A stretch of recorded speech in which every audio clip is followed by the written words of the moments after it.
Fala, mano, beleza? Tudo certo? Bom, ah, na aula anterior, a gente pegou de cabo a rabo o que é o Bitcoin, quais são os seus ciclos, como analisar e saber em que ciclo a gente está, em que momento a gente está e quais os momentos que a gente deve entrar.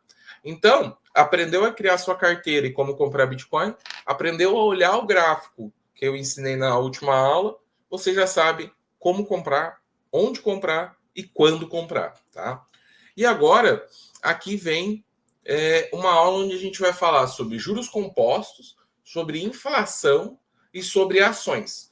Porque, como tu bem colocou nas nossas conversas, a gente precisa diversificar o nosso patrimônio. Então, tanto a gente vai fazer um investimento em Bitcoin, quanto, por exemplo, em ações, certo?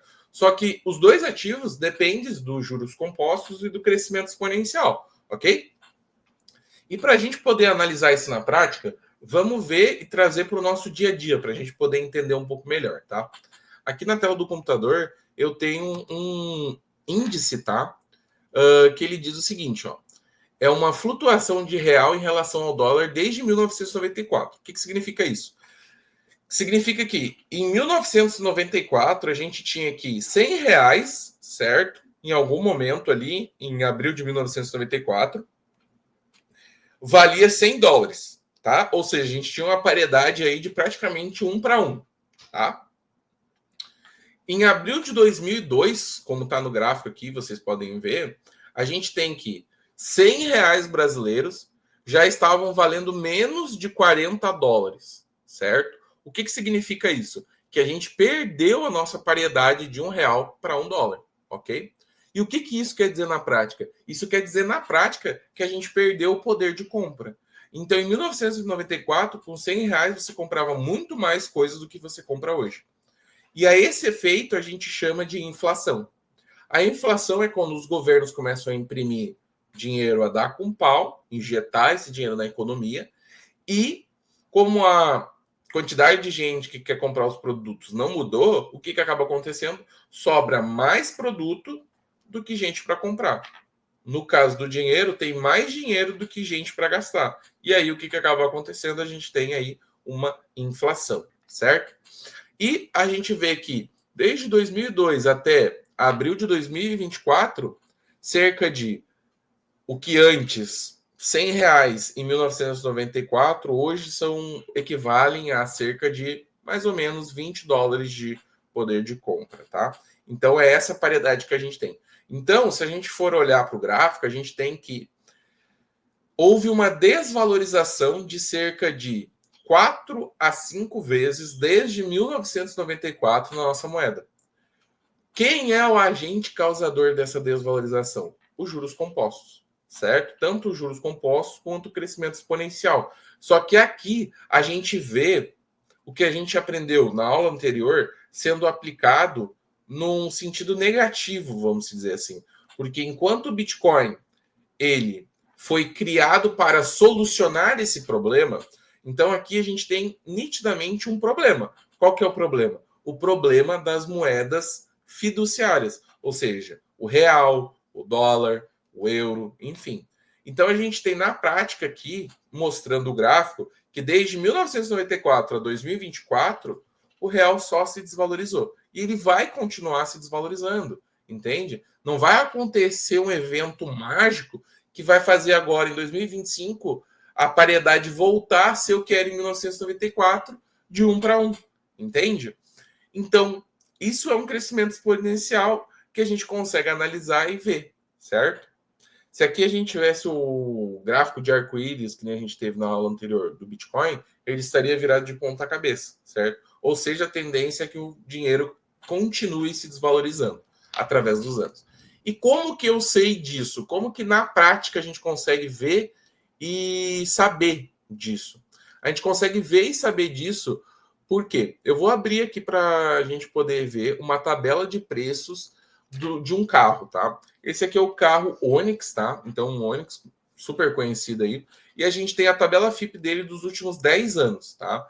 Então, a gente tem que, em 2014, para comprar um Onix na tabela FIP ou vender ele, seria em torno de R$ 40 mil, certo? 10 anos depois, ok, está em torno aí de 63.500 para mais, tá? Podendo chegar até 80 mil ali, tá? Ou seja, tu consegue ver que em 10 anos o valor daquele carro mais que dobrou, certo? Pensa comigo, mudou alguma coisa mecanicamente, eletricamente ou de engenharia no veículo? Pode ter mudado. Mas será que mudou tanto assim para ter duplicado o valor do carro? Não. Na verdade, esse valor ele duplicou pelo efeito dos juros compostos, da inflação da nossa moeda tá imprimindo dinheiro à la vontade, o dinheiro se desvalorizando e, consequentemente, certo? Imposto sobre as coisas, os produtos, os veículos, os commodities, enfim.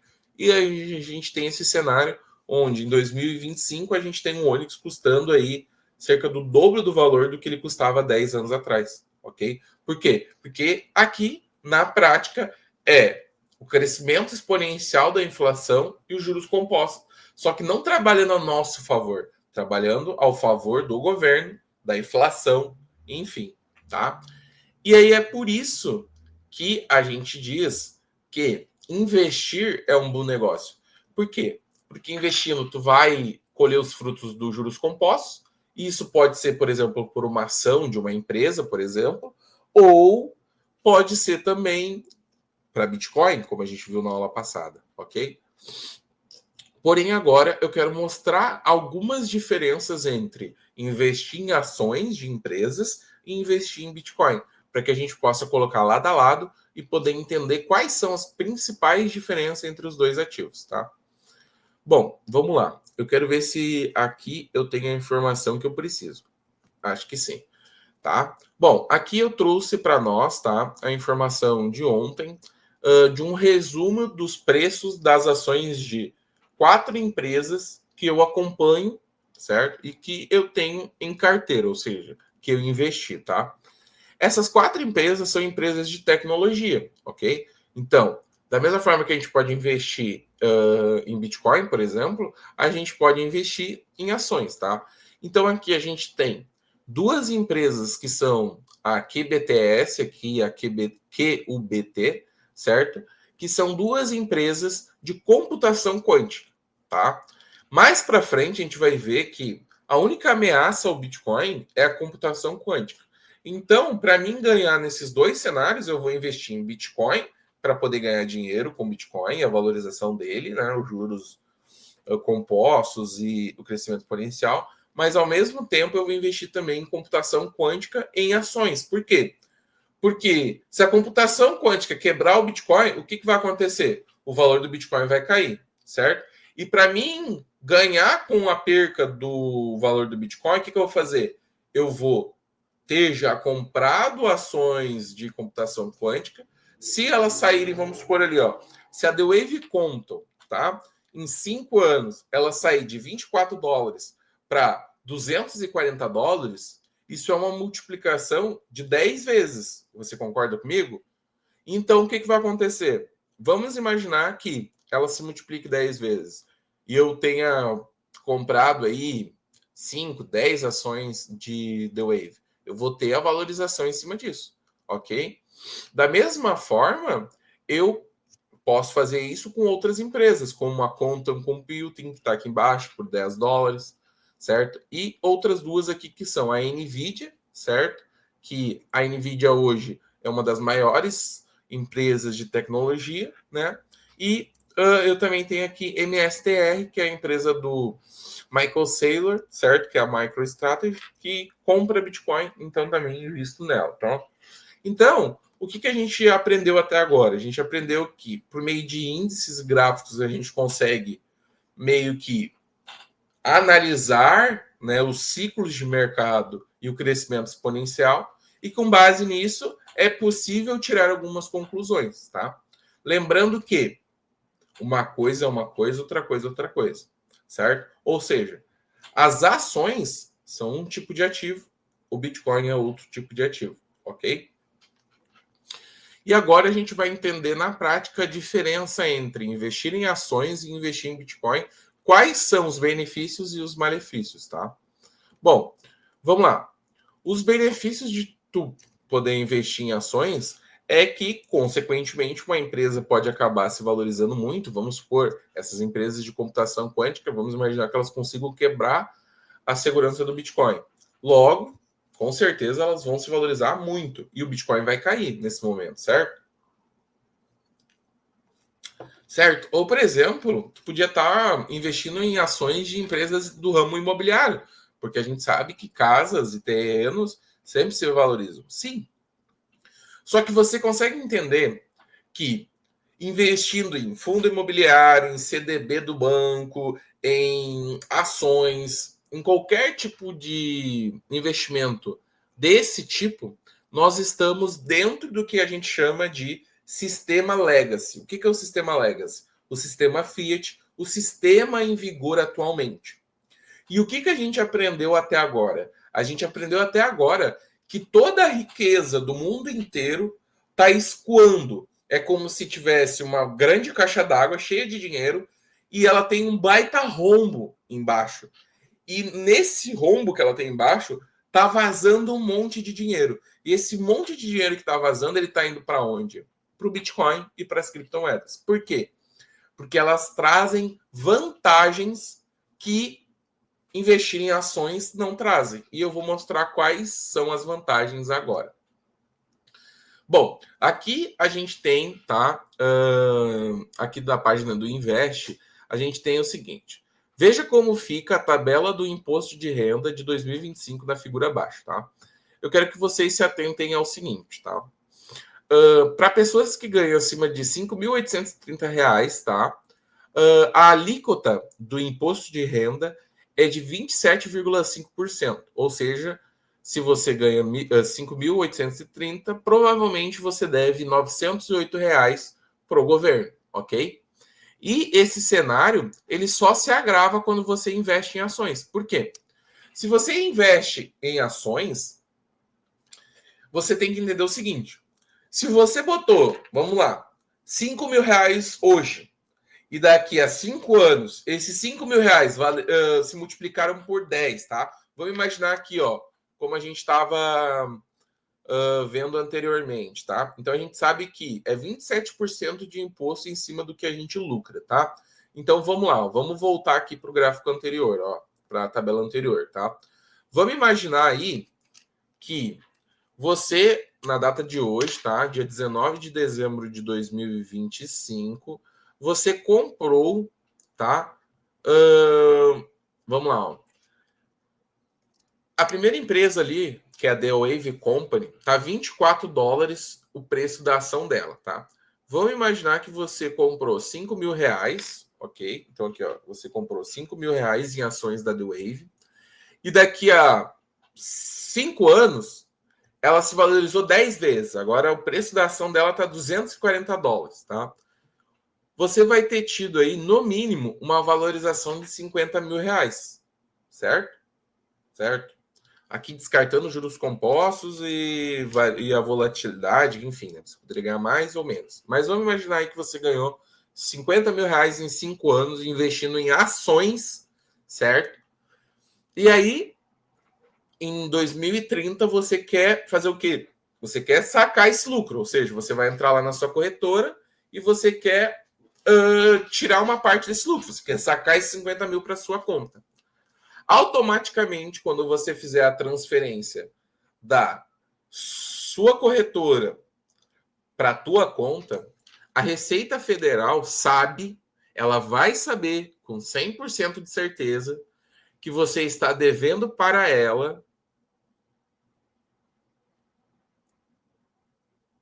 R$ 13.750. Conseguiu entender agora? Se você investe em ações hoje, tá? E você tiver comprado R$ 5.000 em ações, daqui a 5 anos, se essas mesmas ações tiverem feito você lucrar R$ 50.000, R$ 13.750 você tem que dar para o governo. Ou, no final do ano, tu vai receber uma cartinha da Receita Federal dizendo que você está devendo para o governo porque você não pagou o que você deve. Ok? E é por isso que, mesmo eu investindo em ações, eu ainda opto por investir a maior parte do meu dinheiro e do meu capital em Bitcoin. Pelas vantagens que eu vou te mostrar agora, ok? Porque se você investir em ações, como eu falei, você está dentro do sistema Fiat, do sistema bancário legacy normal. Automaticamente, quando você for sacar, por lei, você tem que dar 27% para o Estado. Ou seja, 13 mil reais ficaria com o Estado. Pegou a maldade? Agora, isso aqui não é um vídeo para ensinar ninguém a fazer sonegação fiscal. Não é, tá? Mas vamos imaginar a seguinte situação. Vamos imaginar que você comprou 5 mil reais em Bitcoin hoje, ok? E como a gente viu ali no gráfico de preços do Bitcoin, tá? A gente viu que para os próximos 5 anos, certo? É esperado que nos próximos 5 anos o preço possa estar ali perto da casa dos 500 mil, 600 mil dólares a unidade de Bitcoin, tá? Então vamos lá, vamos fazer um cálculozinho aqui básico, tá? Vamos fazer um cálculo básico. Se você investiu 5 mil reais hoje em Bitcoin, tá? E ele se valorizar aí cerca de 4 vezes, vai. Isso significa que em 5 anos você teria aí 20 mil reais, por exemplo. Tá? Ou vamos trazer para o mesmo exemplo de antes, que você investiu 5 mil reais e que você teve uma valorização de 5 vezes, tá? Não 10 vezes, mas 5 vezes, ok? Você tem aí 25 mil reais. Desses 25 mil reais, tá? O governo já criou um imposto para Bitcoin. E qual é o valor? 27% também.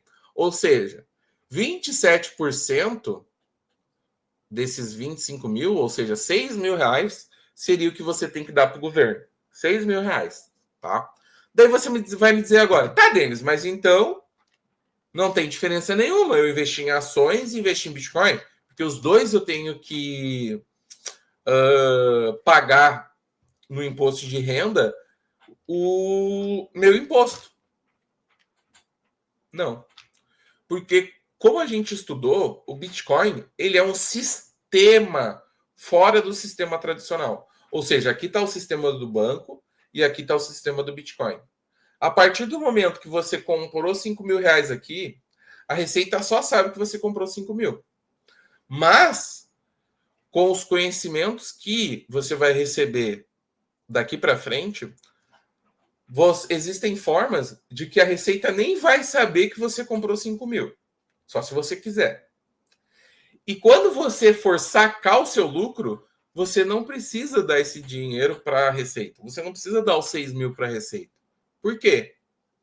Porque, como o Bitcoin é uma rede fora do sistema tradicional, existem formas de você gastar o seu Bitcoin, seja por meio de cartão de crédito, ou seja por meio da sua conta, enfim, que você não precisa declarar a quantidade de Bitcoin que você tem.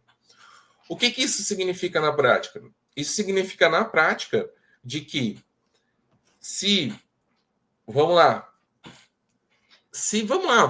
vamos imaginar, tá? Não sei quanto tempo, que você botou 5 mil reais, que se valorizou 10 vezes, que nem a ação que a gente tinha falado anteriormente. Você lucrou 50 mil e você tinha que dar 13 mil para o governo. Esses 13 mil você não precisa dar para o governo, porque o governo ele nem vai saber que você tem esses 50 mil em Bitcoin. Ou mesmo que ele saiba, ele não tem poder para tirar de você esse dinheiro. Por quê? Porque o teu dinheiro, tu deixou ele guardado fora da economia padrão. É como se todo mundo tivesse colocado dinheiro dentro de um banco e só uma pessoa pudesse lá ver quanto que tem, certo? E, enquanto isso, seu dinheiro está guardado em outro banco, que é longe de todas as outras coisas, que não tem nada a ver com as outras coisas, e você não precisa pagar esses 13 mil para o governo. Então, essa é a principal diferença entre investir em ações e investir em Bitcoin. Em ações, independente do valor que tu lucrar daqui para frente, daqui a 3, 4, 5 anos, quando tu for pegar esse dinheiro de volta, o governo vai saber e tu vai ter que pagar uma porcentagem para ele, 27%. Se você fizer isso em Bitcoin, você teoricamente teria que fazer a mesma coisa e dar esse dinheiro para o governo, mas como o Bitcoin te dá total segurança sobre o teu dinheiro, tu não é obrigado a fazer isso. Existem formas de tu conseguir burlar esse sistema. Fechou? Então, é basicamente isso. Espero que tenha gostado do vídeo. É nóis.